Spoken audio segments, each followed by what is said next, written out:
Hello mga ka-guardmates. Ayan, no? Mga ka-guardmates, no? Ngayon lang ako ulit nakapag-video. Ayan, no? At alam niyo ba mga ka-guardmates, bakit ako nakahiga? Kasi masama yung pakiramdam ko.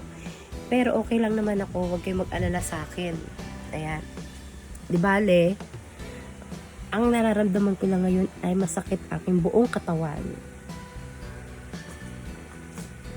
Masakit ang aking buong katawan at may ubo ko tsaka sipon. Ayan. Tapos kanina, parang nagugutom ako kahit busog naman ako. Ayan, pero hindi naman siya siguro yung acid reflux. Ayan, pero meron akong ritong, meron akong Gaviscon ito. Ayan.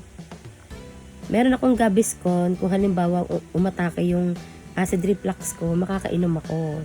Ayan. At bumili ako kanina ng Newsep. Kasi nga dahil sa sipon, sumama yung pakiramdam ko. Ang sakit ng ulo ko. Ang sakit ng buong katawan ko. Parang ako nilalagnat. Ayan. Ayan, Newsep. Alam niyo ba mga ka-guardmates, itong Newsep, pwede ito inumin ng mga taong may GERD. Ayan, may mga acid reflux. Kasi may ibang gamot na trigger sa acid reflux. Ayan. Biogesic tsaka itong Newsep. Ayan, pwede yan. At ayun na. Nakahiga lang ako kasi masama pakiramdam ko. Gusto ko na matulog. Pero mga ka-guardmates kasi, feel ko dahil magme-menstruation na ako, kaya masama pakiramdam ko. Kasi last month, parang ganito din yung naramdaman ko. Yung sakit ng buong katawan ko, yung pala ay magme-mens na ako. Pero ngayon hindi lang ako sure kasi nga may sipon ako eh. Pero dapat bukas, magkakaroon na ako bukas. Ayan. Kaya, hintayin ko lang. Ito mga ka-guardmates, so, lagi ako may ganito. Ayan. Maganda to sa mga acid reflux. Ayan o, sa mga may GERD. Ayan. Maganda ito. Bili kayo nito mga ka-guardmates. Ayan. Halata may sipon kasi grabe. Iba talaga, as in, barado ilong. Ay, sorry. Nahulog yung tali ko. At yun na nga mga ka-guardmates, no? Ang sa akin lang, no? Mag-stock kayo lagi ng Gaviscon. Ayan. Kasi, lalo na kung meron kayong anxiety, may anxiety kayo, dapat, pag inatake kayo, ng acid reflux, so ano man, may maramdaman kayo sa kamay nyo, sa tiyan nyo, may maramdaman kayo sa tiyan nyo, meron kayong maiinom kagad, kasi pag wala, nagpapanik kayo, kaya nagpapanik. Ako kasi ganyan ako nakaraan, pagod ako, galing ako sa pag-home service, yan, umatake yung aking acid reflux, ayan, tapos bloated ako, nararamdaman ko talaga lahat sa dibdib ko, sa sikmura ko. Ayan, nahirapan ako huminga. Tapos, may hangin sa dibdib. Bloated. Ayan.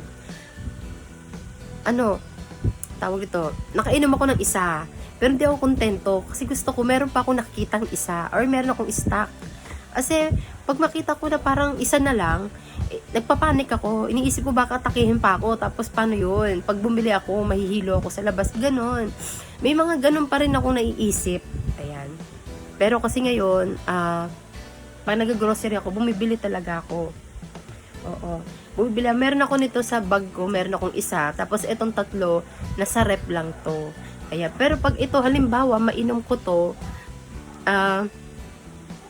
bibili ako kagad. Yep. Halimbawa, may mainom ako ng isa o dalawa. Tapos meron pa akong stock na, meron pa akong nakikitang stock na dalawa.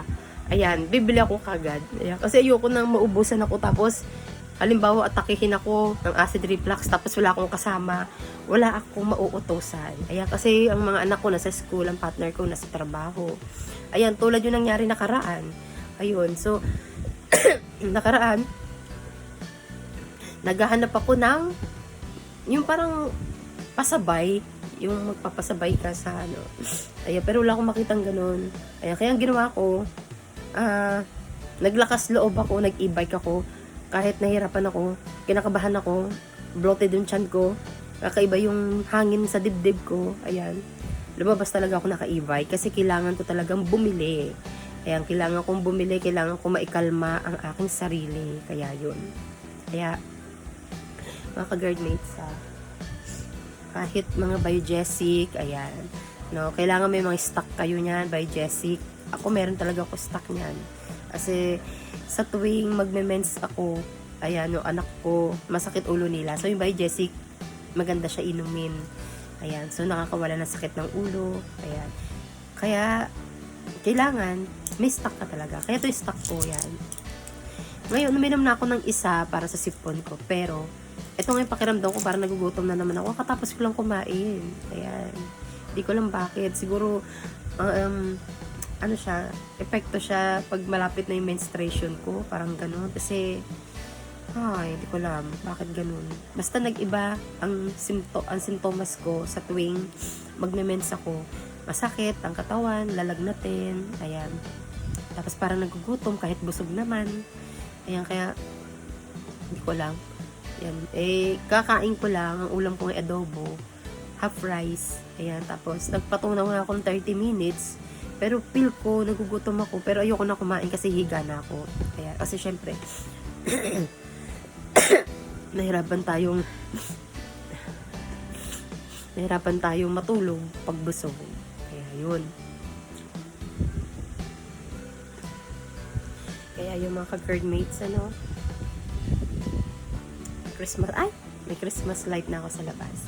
Kaya yung mga ka-guardmates, masuggest ko lang sa inyo, mag-stock kayo ng mga Biogesic, Newsep, gamot pala sa sakit sa tiyan, yung Imodium, ayan, Diatabs, yun, kung mag-LBM, ayan talaga, napaka-importante niya, mga ka-guardmates.